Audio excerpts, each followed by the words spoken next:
Kalau ini azab, apakah Allah sudah muak dengan aku? Aku sudah terlalu jauh.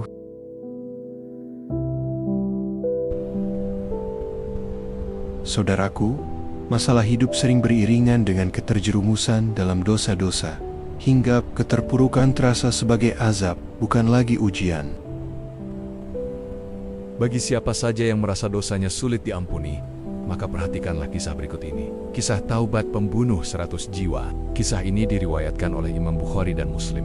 Dari sahabat Abu Sa'id Sa'ad bin Malik bin Sinaan al-Khudri radhiyallahu anhu, Nabi SAW bersabda, "Dahulu pada masa sebelum kalian ada seseorang yang membunuh 99 jiwa. Lalu ia bertanya tentang orang yang paling alim di muka bumi. Maka ia ditunjukkan kepada seorang rahib, ahli ibadah. Lalu ia mendatangi rahib tersebut dan berkata, 'Jika ada orang yang membunuh 99 jiwa, apa taubatnya bisa diterima?' Rahib pun menjawab, 'Tidak.' Lalu orang tersebut membunuh rahib itu sehingga genap sudah dia membunuh 100 nyawa.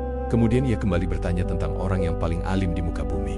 Lalu ia ditunjukkan kepada seorang yang alim, lalu dia berkata, 'Jika ada orang telah membunuh 100 jiwa, apakah masih ada pintu taubat untuknya?' Orang alim itu pun menjawab, 'Ya, siapakah yang dapat menghalangi taubatmu?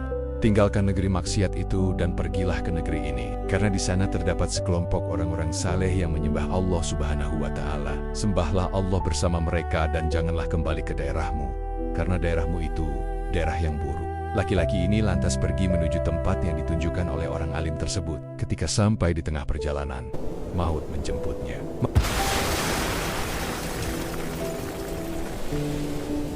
Maka terjadilah perselisihan antara malaikat rahmat dan malaikat azab. Malaikat rahmat berkata, 'Orang ini pergi untuk bertaubat dengan menghadapkan hatinya kepada Allah.' Sedangkan malaikat azab berkata, 'Sesungguhnya orang ini belum pernah melakukan kebaikan sedikit pun.' Lalu datanglah malaikat lain dalam bentuk manusia. Mereka pun sepakat untuk menjadikan malaikat ini sebagai penengah. Malaikat ini berkata, 'Ukurlah jarak kedua tempat tersebut, jarak antara tempat buruk yang dia tinggalkan dengan tempat baik yang ia tuju. Mana daerah yang jaraknya lebih dekat, maka daerah tersebut yang berhak atas orang ini.' Mereka pun mengukur jarak kedua tempat tersebut, dan ternyata orang ini lebih dekat dengan tempat yang ia tuju. Oleh karena itu ruhnya dibawa oleh malaikat rahmat. Demikianlah hadis ini diriwayatkan oleh Bukhari dan Muslim. Saudaraku, setiap kali hati kita gelisah, setiap kali kita merasa bersalah, itu bukan kebetulan. Itu tanda Allah masih memanggil kita untuk pulang.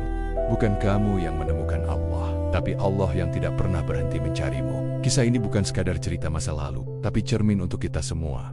Ada 4 pesan besar yang bisa kita ambil darinya. Pertama, sebesar apapun dosa kita, pintu taubat tetap ada. Jangan enggan bertobat karena dosa terlalu besar. Bahkan pendosa yang teramat besar pun masih punya kesempatan untuk kembali. Allah berfirman, sesungguhnya Allah tidak akan mengampuni dosa syirik, namun Dia mengampuni dosa-dosa selain itu bagi siapa yang Dia kehendaki. Quran Surat An-Nisa ayat 48.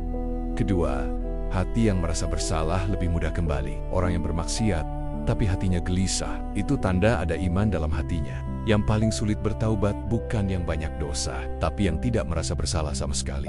Ketiga, ilmu lebih utama daripada ibadah tanpa ilmu. Dalam kisah ini, kita belajar, tidak semua orang yang rajin ibadah paham jalan Allah. Orang yang berilmu lebih mampu membimbing dengan benar, karena ibadah tanpa ilmu bisa membuat seseorang keliru, bahkan menjauhkan orang lain dari rahmat Allah.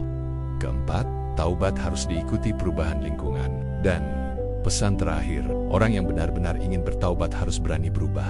Tinggalkan lingkungan yang buruk, dan carilah lingkungan yang baik yang menguatkan iman. Wahai saudaraku, demikianlah kisah pembunuh 100 jiwa yang akhirnya mendapat rahmat ampunan Allah Subhanahu wa Ta'ala. Saudaraku, demikian video ini, semoga bermanfaat. Subhanakallahumma wa bihamdika asyhadu an la ilaha illa anta astaghfiruka wa atubu ilaik. Wassalamualaikum warahmatullahi wabarakatuh.